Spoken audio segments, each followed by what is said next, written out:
அனைத்து நண்பர்களுக்கும் வணக்கம். இது உங்கள் காட்டுப்பக்கம் கலைவன் யூடியூப் சேனல். நம்ம இன்றைக்கி பார்க்க போகிறது என்னென்னா, இன்றைக்கி நம்ம ஊர்லேருந்து பெங்களூர் வந்துட்டு இருக்கும்போது பஸ்ஸில் ஒரு இன்சிடெண்ட்டு. என்னென்னா, ஒரு வயசானவங்க ஒரு கட்டப்பயிரப்பா காய்கறிகள், பருப்பு, அதாவது அது பார்க்கும்போது என்ன தெரியுதுன்னா, அவங்க ஊர்லேருந்து பெங்களூரில் செட்டில் ஆகிருப்பாங்கன்னு தெரியுது. இல்லை இங்கே ஏதாவது தங்கியிருப்பாங்க, வேலைக்கு வந்திருப்பாங்க போல் ஏதோ தெரியுது. ஸோ அவங்க சொந்த ஊருக்கு போயிட்டு எல்லாத்தையும் அவங்க சாப்பாடுக்கு தேவையானது காய்கறிகள் எல்லாம் ஊர்லேருந்து எடுத்துகிட்டு வராங்க மாதிரி தான் தெரிஞ்சுது அந்த கட்டப்பையில். அது தேவையான காய்கறிகள், பருப்பு இந்த மாதிரி தான் இருந்துச்சு. இப்போ என்ன நடந்துச்சுன்னா, அந்த கட்டப்பைகளை பார்த்துட்டு கட்டப்பை நம்ம வச்சுருப்போம்ல தூக்குப்பை கட்டப்பை, அதை பார்த்துட்டு அந்த பஸ்ஸில் இருக்கிற நடத்துனர் கண்டக்டரை லக்கேஜ் கொடுக்கணும் அப்படின்னு சொல்லிட்டு வாக்குவாதம் சண்டை போட்டார்.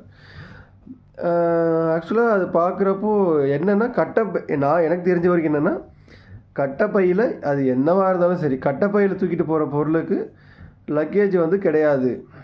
அது பாக்ஸாவோ இல்லை மூட்டையாகவோ இருக்கும்போது தான் லக்கேஜ் வாங்குறதா நாம் பார்த்த வரைக்குமே. அதுவும் ஒரு 4 வருஷத்துக்கு முன்னாடி எடப்பாடியார் முதலமைச்சராக இருக்கும்போது கூட ஒரு சட்டம் போட்டாங்க. விவசாய பொருள் இருந்துச்சுன்னா அது மூட்டையாக இருந்தாலும் ஃப்ரீயாகவே எடுத்துகிட்டு போகலாம் அப்படின்னு சொல்லிட்டு ஒரு சட்டம் போட்டதாக ஞாபகம் இருக்குது.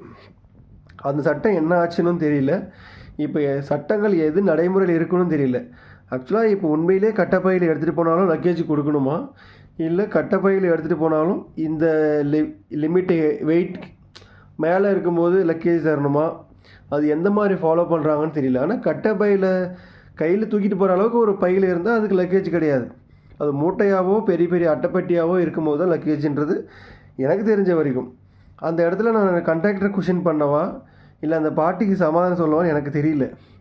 அந்த இடத்துல நான் எனக்கே ஒரு கொஷினாக இருந்துச்சு. ஸோ இந்த மாதிரி உங்களுக்கு ஏதாவது இந்த சட்டங்கள் நடைமுறையில் என்ன இருக்குன்றது தெரிஞ்சால் கண்டிப்பாக சொல்லுங்கள், கமெண்ட்டில் சொல்லுங்கள். நானும் தெரிஞ்சுக்கிறேன், மற்றவங்களும் தெரிஞ்சுக்கிட்டோம். ஏன்னா விவசாயிகள் சின்ன சின்னதாக குறு சிறு விவசாயிகள் ஏதாவது தோட்டத்தில் விளைவாங்க, பருப்போ அரிசியோ, அதில் வர லாபமே கொஞ்சமாக தான் இருக்கும். அதை எடுத்துகிட்டு போய் விற்கிறதுக்கு போகிறப்ப லக்கேஜ் ஆக்சுவலாக தெரிஞ்சு எடுத்துகிட்டு போனாங்கன்னா ஒன்றும் பிரச்சனை இல்லை.